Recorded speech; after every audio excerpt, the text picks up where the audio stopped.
If you want to use Sora 2 to make actual video content, one problem you'll run into is that the clips Sora 2 generates for you are only 10 seconds long each. If you want to be able to make videos longer than 10 seconds using Sora 2, here's how you can get around that. First, generate the starting clip of your video in Sora 2. My video is going to be about a sword fight between two anime characters. I'll prompt it to end with one of the characters falling down. Once it's done generating, download the first clip. Next, we'll go to ChatGPT and upload this clip. Ask ChatGPT to extract the very last frame of the video and make it available as an image file. Then, download the image it provides you, which you can see is the last frame from the video. Now return to Sora 2. We're going to generate the second clip. Press the plus button to upload the last frame image that we just downloaded.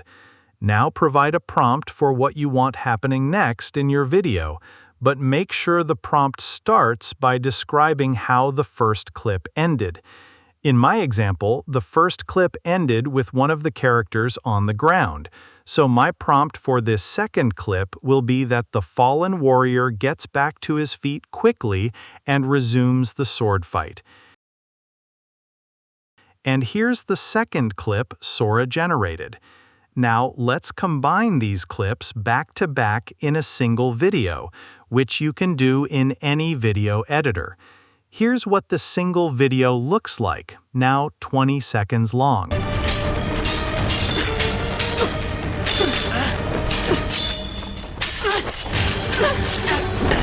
Good edge. For now. Still standing! I don't fall that easily. Then get ready! Always. You can do this infinitely and generate as many clips as you need from Sora so that you can keep your video going with constant characters and inside a constant setting. The only thing to note is that each clip you download from Sora will have these animated moving watermarks.